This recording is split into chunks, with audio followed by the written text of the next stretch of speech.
Bismillahirrahmanirrahim. Today we are start our next chapter measure of central tendency और average.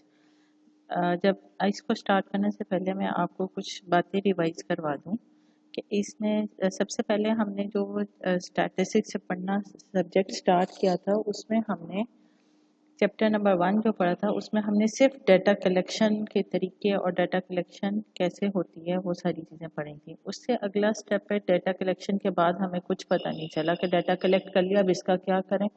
हमने next step जो किया था उसमें हमने उसको मॉडिफाई किया था, इसको टेबुलर फॉर्म में कन्वर्ट किया था ताकि हमारी जो एक्स्ट्रा चीज़ें वो निकल जाए।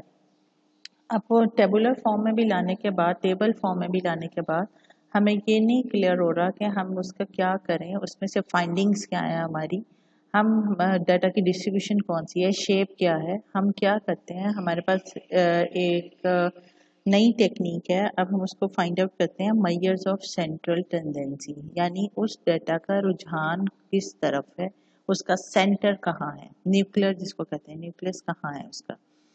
अच्छा जी, इसमें अगर हम देखें तो हमारे पास ये बता रहा है हमें the tendency of observation to cluster in the central part of the data set is called the central tendency and the summary value as a measure of central tendency. कह रहा है हमें कि जो डाटा की ऑब्जर्वेशन है, data की कहाँ पे वो इकट्ठा हो रहा है, ज़्यादा उसमें वैल्यूज लाई करती हैं, that is the centre of the data. और उससे जो हम वैल्यू फाइंड आउट करेंगे उससे कहते हैं मेजर्स ऑफ सेंट्रल टेंडेंसी। अब in other word central tendency क्या है, आपकी एवरेज।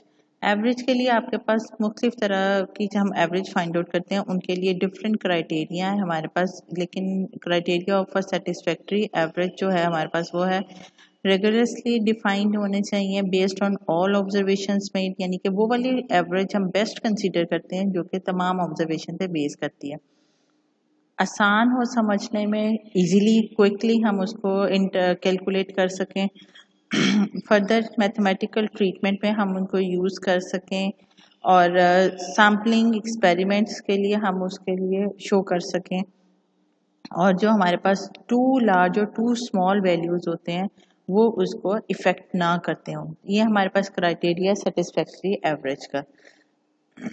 टाइप्स ऑफ एवरेज है हमारे पास, सब मुख्तलिफ तरह की एवरेजेस हैं, सेंट्रल टेंडेंसीज हैं जो हम फाइंड आउट करते हैं। पहले नंबर पे आ जाती है अरिथमेटिक मीन जिसको हम सिंपल मीन भी कहते हैं, सेकेंड नंबर पे ज्योमेट्रिक मीन आ जाती है, थर्ड नंबर पे हार्मोनिक मीन है, and fourth one is median and the mod. ये पांच वो सेंट्रल टेंडेंसीज हैं, मेजर्स ऑफ सेंट्रल टेंडेंसीज हैं जिनको हम फाइंड आउट करने जा रहे हैं। जो पहली तीन टाइप्स हैं ये मैथमेटिकल टाइप्स हैं और ये जो है मैग्नीट्यूड ऑफ ऑब्जर्वेशन से बनती है। जो फोर्थ टाइप है ये हमें वो कहता है कि सिर्फ मिडिल पोजीशन बताती है, लोअर पार्ट को और अपर पार्ट को ये इग्नोर कर देती है। और जो लास्ट वन है जिसको हमने कहा दी मोड है, ये हमारे पास मोस्ट फ्रीक्वेंट नंबर आता है और बाकी सारे डाटा को इग्नोर कर देती है। इसमें ये पांच टाइप्स हैं जो हम करेंगे। सबसे पहले आज हम स्टार्ट करते हैं अरिथमेटिक मीन। अरिथमेटिक मीन क्या होता है हमारे पास, जिसको हम सिंपली मीन भी कहते हैं, सिंपल मीन।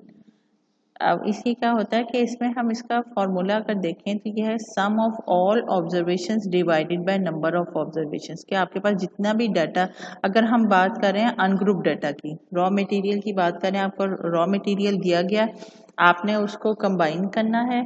कंबाइन करने का मतलब उसको सम करना है, यानी जमा कर लेनी सारी वैल्यूज को और जितनी नंबर ऑफ ऑब्जर्वेशंस हैं उस पर डिवाइड कर देना। अगर सपोज आपके पास डाटा में 9 ऑब्जर्वेशंस हैं तो उन 9 ऑब्जर्वेशंस के सम वैल्यूज का सम करना है आपने और 9 पे उसको डिवाइड कर देना है, तो ये आपके पास मीन, अरिथमेटिक मीन कैलकुलेट हो जाता है। अब हमारे पास दो तरह के डाटा होते हैं, एक पॉपुलेशन डाटा होता है, एक सैंपल डाटा होता है। पॉपुलेशन के लिए नोटेशन जो है वो ग्रीक लेटर यूज होता है म्यू,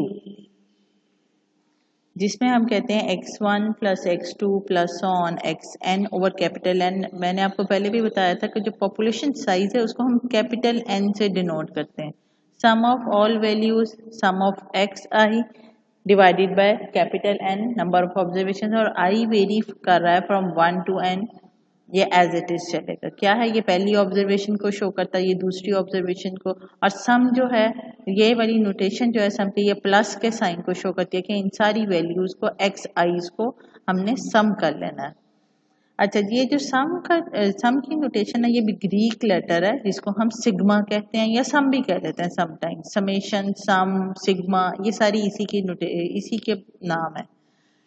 अच्छा, इसी तरह अगर ये तो बात होगी पॉपुलेशन की, और अब हम बात करने जा रहे हैं सैंपल की। सैंपल में यही नोटेशन जो है वो लैटिन लेटर्स होते हैं।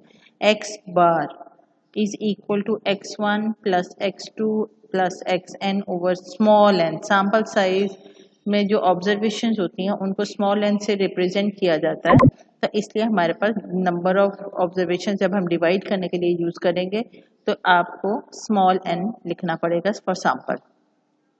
अच्छा, कैपिटल एन और स्मॉल एन ये आपको रिप्रेजेंट करते हैं कि ये पॉपुलेशन से बिलोंग करता है फॉर्मूला, और ये जो है आपके पास फॉर्मूला ये सैंपल से बिलोंग करता है।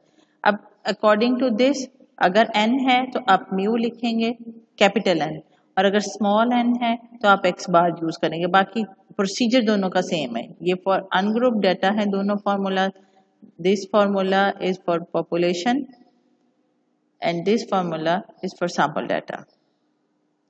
अच्छा, एग्जाम्पल देखिए, example 3.1, the marks obtain by 9 students are given below 45, 32, ये आपको ऑब्जर्वेशंस दी गई हैं। अब आपको कह रहा है आपको कैलकुलेट करें अरिथमेटिक मीन।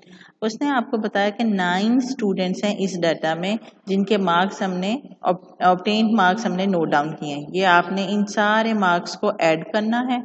सबसे पहले आप लिखेंगे formula X bar is equal to summation X over N, then आप इस सारी वैल्यूज को सम के फॉर्म में लिखेंगे divided by number of observations. उसने हमें दिया हुआ है 9 स्टूडेंट्स। अगर वो नहीं भी देगा तो आप नंबर ऑफ ऑब्जर्वेशंस काउंट कर सकते हैं, 1 2 3 4 एंड अप टू 9 आप इनको काउंट कर सकते हैं।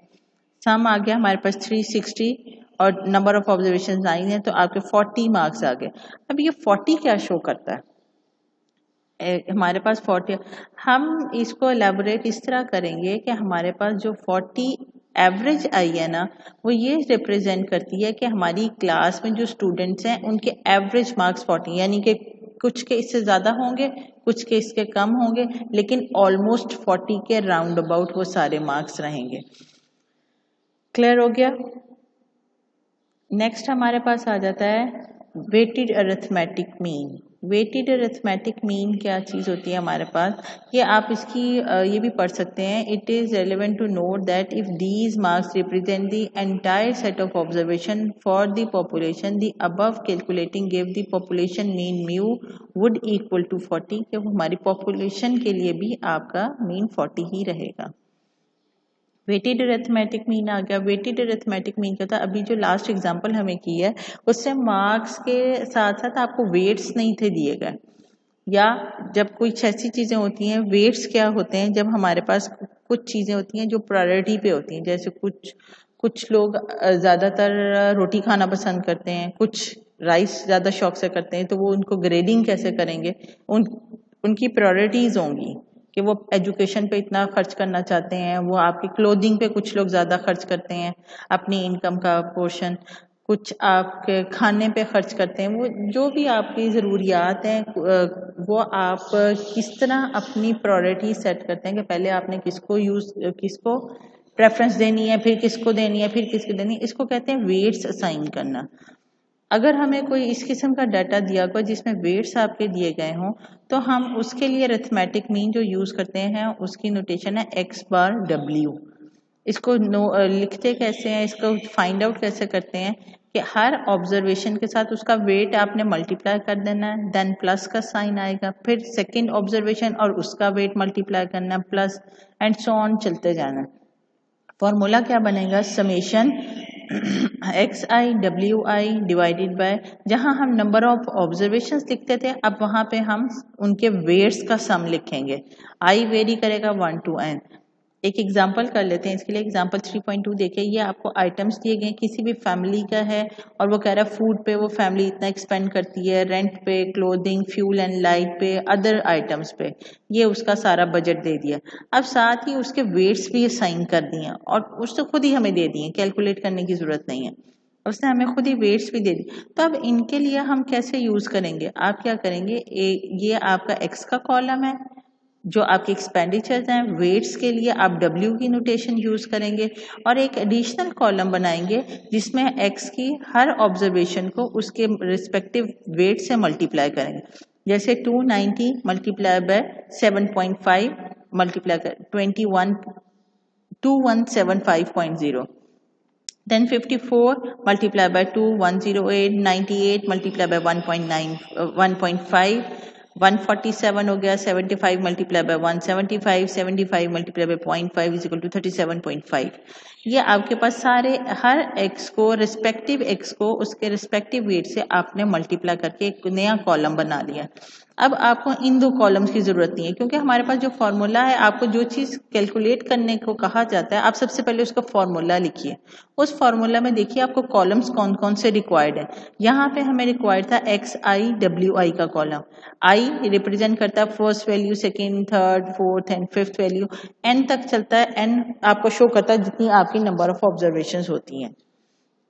इसी तरह डब्ल्यू आई आपको रिक्वायर्ड था, उनके रिस्पेक्टिव वेट्स आ दिए गए थे। अब आपको एक्स आई डब्ल्यू आई का कॉलम चाहिए, एक्स आई डब्ल्यू आई लिखा और उन दोनों को मल्टीप्लाई करके एक कॉलम बना लिया। अब ये जो एक्स का कॉलम था और डब्ल्यू का कॉलम था ये आपके फ्री हैं, आप इनको इग्नोर कर दें। जस्ट एक कॉलम आपने करना है, इसका सम करें और वेट्स का सम करें और इस पे आप डिवाइड करके अपना आंसर कैलकुलेट कर सकते हैं।